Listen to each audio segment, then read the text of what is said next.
all you see is water, pretty much, and the tops of roofs. It's just hard to fathom. Look at that. Those are homes. When the levees failed and flooded New Orleans after Hurricane Katrina, Alexander Wheeler scooped up her infant twins, Amari and Jamari, I put one twin in the back of me, one in the front. and waded her way from uptown to the I-10 overpass. It was elderly people dying in front of us. It was like being in a third world country on United States soil. Then, seeking refuge at the convention center, she witnessed some of the worst of humanity. The officers that were standing by had guns pointed on us. At this point, we're terrified because we don't know if we're going to be shot or what's going to happen. And at that very moment, Alexandra Wheeler says she saw the very best of humanity. Three-star Army Lieutenant General Russel Honoré. And as she walked toward us, we made eye contact. You know, if you're walking in New York, you never make eye contact. That's right. But in the middle of Katrina, you make eye contact. Yeah. And I looked at this lady in her face with these twins and said, okay, wait a minute, what do you got here? Honore got the young mom and her twins to a boat docked by the New Orleans Riverwalk.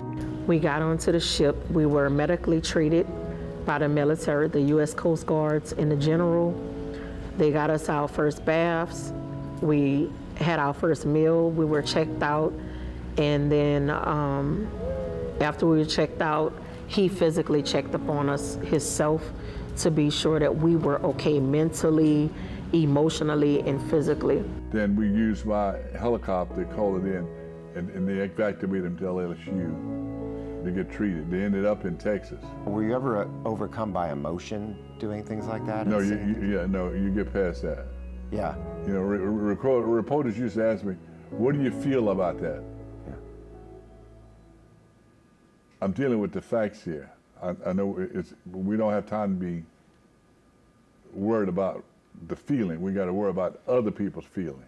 Right. And how we make them feel that they're human. Honore credits CNN's original coverage of Wheeler and her twins' emotional story for sending a clear and critical signal that after almost a week of mind-numbing failures and unmitigated suffering, the federal government was finally in charge. Have the guys put it on the ground and send these trucks back for another load. Yes, sir. Make that happen now. Yes, sir. It changed the narrative that the is here. Yeah. The big dog is going to run. And the big dog running things after Katrina I'd like to take my vehicle. Can you escort me down here? was a native of Point Coupee Parish, Louisiana. President Bush said, let me talk to that funny talking guy from Louisiana. You know, he always had a little jokes about it. Yeah. He said, what do you think, General? I said, sir, I can work for you through FEMA, for the governor, doing life-saving things. Honore became a folk hero for his fiery side, but it also made a huge real-world impact. Don't get stuck on stupid. I get a call, my aide did, from the White House saying, hey, the boss want to know, are there snipers in New Orleans? Because if there are, he will impose the Insurrection Act and waive the posse comitatus, and we're going to send federal troops in tonight. So Bush really was considering using the insurrection. Yeah, when he heard about snipers. New Orleans police chief at the time, Eddie Compass, had helped spread the false sniper rumor. The sniper started shooting at my SWAT team in a fire truck. Then they started shooting at me in a helicopter. It was Honore who stopped it in its tracks. So I went to see Eddie, Chief Compass. I said, Chief, how did we get to this scenario that you used the word sniper? He said, well, General, they were shooting at us. I said, well, that doesn't mean they were snipers. That's a total different scenario. The late Governor Kathleen Blanco stirred up fears of looting. Looting and other lawlessness will not be tolerated. These troops know how to shoot and kill, and they are more than willing to do so if necessary, and I expect they will. And when I heard that, my heart dropped out of my chest. So I called the governor. I said, Governor, you don't want to tell your troops to shoot your own people. We don't do that in America. Honore had to ease those fears even among his own troops. Weapons down! Weapons down, damn it! Word of Honoré's heroism quickly made its own way around the world. That fame made Honoré a media darling, a gun control advocate, and a leading environmentalist. And that made him a controversial political figure. I have asked retired Lieutenant General Russel Honoré to lead an immediate review of security infrastructure, interagency processes, and command and control.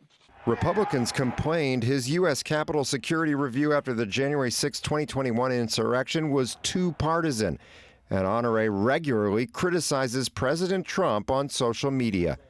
But Alexander Wheeler and her boys don't care about politics. Words cannot describe, I cannot put into words what we owe the general. We owe him for the rest of our lives.